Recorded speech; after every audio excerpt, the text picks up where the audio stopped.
Indian markets पे आते हैं, let's back to the home. अगर इंडियन मार्केट्स की बात करते हैं तो लास्ट वीक सबको पता है ये अनाउंसमेंट हुई रेसिप्रोकल टैरिफ की, उसका सेल ऑफ हमने देखा अच्छा खासा। We closed 6% higher in the month of March. काफी टाइम बाद 3200 करोड़ या मेरे ख्याल से 3300 करोड़ की सेलिंग थी सिर्फ एफपीआई की इन the month of March. However इस महीने, इस हफ्ते, जो लास्ट पिछला हफ्ता गया, पहला हफ्ता अप्रैल का, इसमें 10,000 करोड़ से ऊपर की एफपीआई की सेलिंग हुई because of this trade, tariff trade escalation particularly. So first week में जैसे मैंने बताया 10,450 करोड़ का माल उन्होंने बेचा। हाइवर हाइवर डोमेस्टिक जो इंस्टीट्यूशन है, म्यूचुअल फंड, इंश्योरेंस कंपनी, इन्होंने करीबन करीबन 7352 करोड़ का माल खरीदा। गाइस ये जो बाजार में जो अभी उथल पुथल है, it is mainly and majorly because of the global scenario. अगर हम इंडियन इकोनॉमी की बात करते हैं तो इंडियन इकोनॉमी का जितना भी डेटा भी रिसेंटली आया है पिछले कुछ हफ्तों में, मैं अभी बताऊंगा अभी, it is perfectly well. GST के जो कलेक्शंस हैं, जीएसटी के जो कलेक्शंस हैं इंडिया के, वो 1.9 लाख करोड़ के आए इन the month of March, which is one of the best. Industrial production 5% पे आईआईपी नंबर्स रहे पिछले महीने। इन्फ्लेशन 3.61%, आरबीआई का कंफर्ट जोन है 4% का, 3.61% पे चल रहा है। पीएमआई इंडेक्स की अगर मैं बात करता हूं, मैन्युफैक्चरिंग पीएमआई इंडेक्स की, it is doing pretty well, even composite भी। So fundamentally, Indian economy is doing well. We are consumption economy. थोड़ा सा शॉर्ट टर्म का पेन रहेगा, जैसे मैंने बताया 50 से 60 बिप्स तक का जीडीपी ग्रोथ में यूएस टैरिफ अनाउंसमेंट्स के, आज तक के टैरिफ अनाउंसमेंट्स को लेके। मगर लॉन्ग टर्म में India still a bright spot, one of the fastest growing economy. अगर हम मार्केट ट्रिगर्स की बात करते हैं तो जो डॉलर इंडेक्स $110 पे हिट कर गया था, डॉलर इंडेक्स वो 103 पे आ गया। और जब भी डॉलर डेप्रिशिएट होता है विजा विज दी दी करेंसी, डोमेस्टिक करेंसी, तो एफपीआई एफडीआई के इनफ्लो बढ़ते हैं, यही देखा गया। क्रूड ऑयल मैंने जैसे बताया 62-63 डॉलर आ गया आज सुबह। और India 80% of the crude oil import करता है पर्टिकुलरली। सो क्रूड ऑयल कम होगा तो ऑटोमेटिकली इंपोर्ट बिल्स कम होंगे, बैलेंस ऑफ ट्रेड इंप्रूव होगा और लोअर फिजिकल डेफिसिट होगा, विच is good for Indian economy. एक तो ये, दूसरा, अगर क्रूड ऑयल कम होगा तो ओवरऑल पूरे business sentiments, cost of production, transportation के पॉइंट ऑफ व्यू से वो कम होंगे, तो इन्फ्लेशन अंडर कंट्रोल रहने की उम्मीद है। Impact to the common man is low going forward. और इसी वजह से इन्फ्लेशन कंट्रोल में रहने की उम्मीद है, स्टेबल करेंसी लग रही है।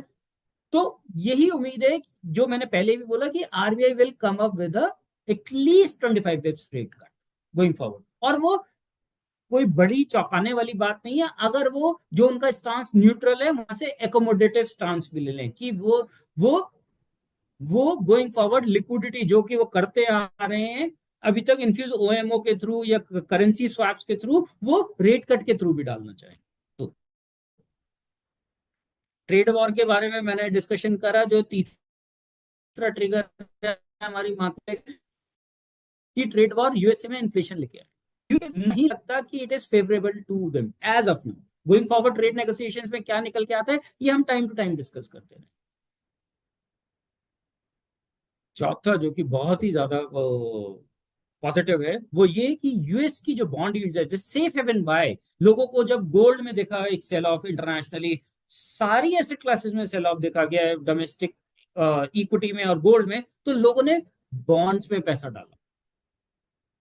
और वहां की बॉन्ड यील्ड, यूएसए की 10 ईयर बॉन्ड यील्ड 4% के बीच आ गई पिछले हफ्ते।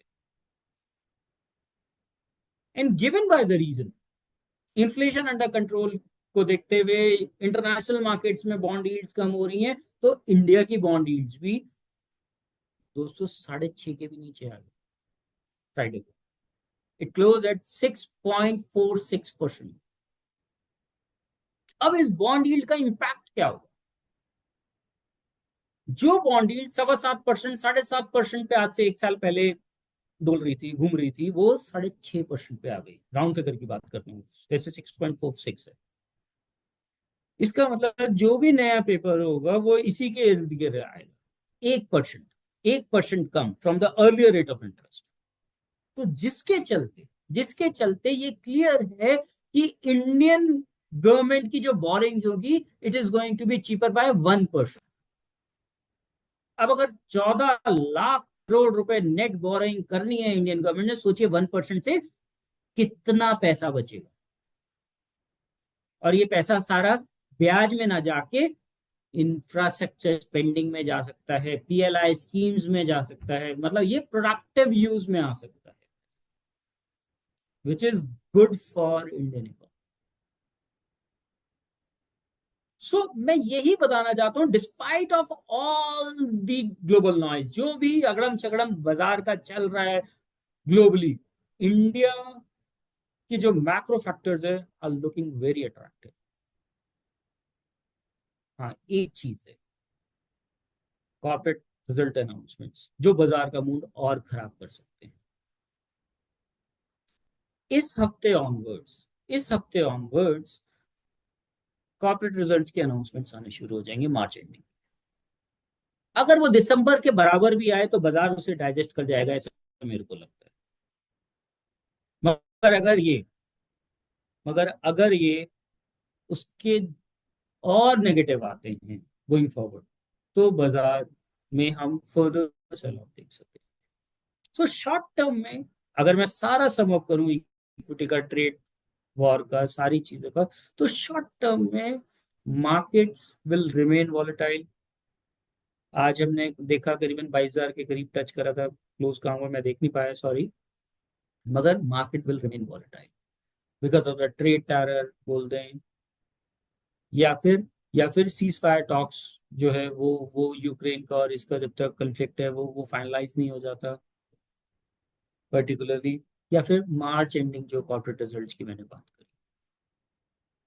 हाउएवर हाउएवर जैसे मैं बार बार बोल रहा हूँ, we are more bullish on Indian economy. Long term में Indian equities will generate one of the best returns, and India is one of the fastest growing economy going forward as well in the world. आप सबको याद होगा आप सबको याद होगा कि पर्टिकुलरली कोरोना के टाइम पे most of the developed nations ने या डेवलपिंग नेशंस ने, they announced a particular printing of the money to save their economies and further announced the physical packages as well. मगर इंडियन गवर्नमेंट ने printing भी कम करी थी और उसके साथ साथ कहीं ना कहीं पैकेजेस भी इंटरनेशनल लेवल के मुकाबले कम अनाउंस, जिसकी वजह से इन्फ्लेशन हिंदुस्तान में इतना पीक आउट नहीं हुआ जितना डेवलप्ड या अदर डेवलपिंग नेशंस में। आज जो हम इन्फ्लेशन कंट्रोल करके बैठे हैं, इसका एक वो भी कारण।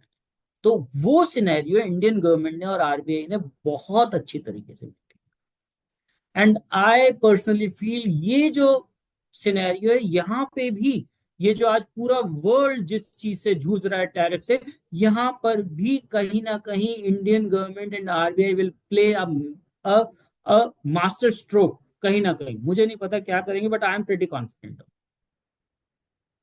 क्योंकि अभी तक हिस्टोरिकली उन्होंने जो स्टेप्स लिए हैं इंटरनेशनली या डोमेस्टिकली, इट प्रूव्स इट कि going forward as well they will do it. So we are quite confident over